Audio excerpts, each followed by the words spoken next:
কোথাও গেলে মানে আসার পরে বাসায় আসার পরে আরও অবস্থা খারাপ লাগে, খুবই শরীর খারাপ লাগতেছিল। তো আমি তো অন্নপ্রাশনের ভিডিও অনেকগুলো শেয়ার করলাম, সবাই দেখলা।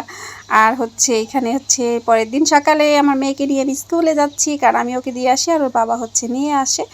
আর এখানে বাসায় আসার পর দেখি যে আজকে টগর ফুল ফুটেছে, খুব সুন্দর লাগতেছিল, দারুণ লাগে এই ফুলগুলো ফুটলে। আর আমার হচ্ছে বড় বড় টবের অভাবে গাছগুলো একদম নষ্ট হয়ে যাইতেছে, সবগুলো গাছ এই দেখেন একদম মরে মরে গেছে। আর হচ্ছে এখানে যে এই যে নয়নতারা গাছটা দেখাচ্ছি, এটার একটা ছোট্ট ডাল আমার বাবা হচ্ছে আর একটা বালতিতে লাগাইছে, দেখেন কি সুন্দর এখানে বড় বড় পাতা হয়েছে। মানে এগুলো জায়গা মাটি এগুলো হচ্ছে খুবই দরকার গাছের জন্য, তো এই জন্য হচ্ছে গাছের একটু গাছ টাছ দেখে পরে ঘরে চলে আসলাম। এসে হচ্ছে এখানে মাছ ভেজাইছি, তো আজকে মাছ রান্না করব, পাবদা মাছ। আর হচ্ছে এখানে মেয়ে স্কুল থেকে আসছে, খুব খুশি সে।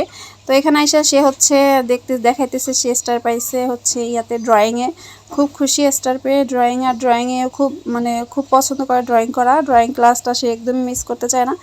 তো রেগুলার স্কুলের জন্য সে যেতে চায় যে ড্রয়িং ক্লাস, কিন্তু মাঝে মাঝে স্কুলটা মিস হয়ে যায় একদম।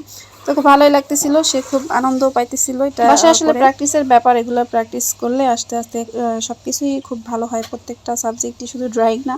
আর এখানে হচ্ছে তরকারি কাটা হয়েছিল, তরকারির যে দাম ভাই, ছোলা ফেলতেও এখন কষ্ট হয়। তো এখানে যে তরকারি কাটা হয়েছিল মূলা দিয়ে হবে ডাল রান্না হবে, খুব ভালো লাগে, মূলার ডাল আমার খুবই পছন্দ। আর হচ্ছে বেগুন আর হচ্ছে আলু কাটা হয়েছিল এখানে মাছ রান্নার জন্য। আর পালং শাক কাটা হয়েছিল, এই যে পালং শাকের জন্য সবজি কাটা হয়েছিল এখানে। আর রান্না করব ডাল। তো ডালটা এদিকে এই যে হয়ে আসছে, ডাল হচ্ছে টক ডাল রান্না করতেছি, আর মূলা দিব হচ্ছে মাছে।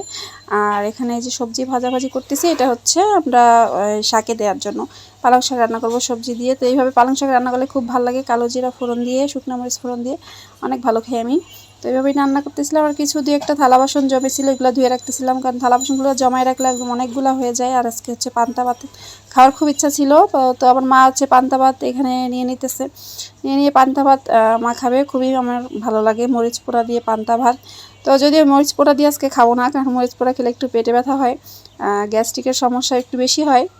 শুকনো মরিচ এমনিতেই খাওয়া খুব একটা ভালো না, তো আমি বেশি না 2টা মরিচ এখানে ভেজে নিয়েছি। আর এই মরিচ পোড়া দিয়ে আজকে খাবো পান্তা।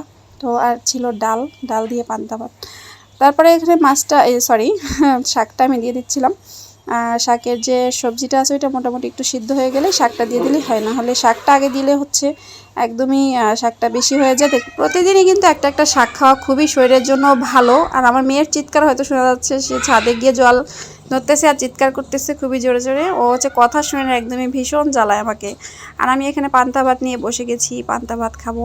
আর এত ভাল লাগে, এর সাথে একটু বড়া ভাজা হলে, ডালের বড়া খুব ভালো হতো। তো প্রিপারেশন দিয়ে তো আর খাইনি, এই জন্য আর কি বড়া ভাজার হয়নি। পটল ভাজা ছিল, বেগুন ভাজা ছিল, আর হচ্ছে ডাল ছিল, সবই বাসি সবজি। আর শীতকালে বাসি তরকারি খেতে খুবই মজা লাগে, একটা অন্যরকম মজা আর কি, টেস্ট পাওয়া যায়। তো সেটাই আমরা খাচ্ছিলাম। আর আমার হচ্ছে পান্তা ভাত একদমই একা একা থাকলে খাওয়া হয় না, মা আছে তাও মেখে টেখে দেয়, আমি একটু খাই। আর একা একা থাকলে তো একদমই হয় না, অন্যান্য কাজ করতে করতে নিজের খাওয়া দাওয়াই হয় না। তো ভিডিওটা ভালো লাগলে অবশ্যই লাইক শেয়ার কমেন্ট করো, সবাই ভালো থেকো, টাটা।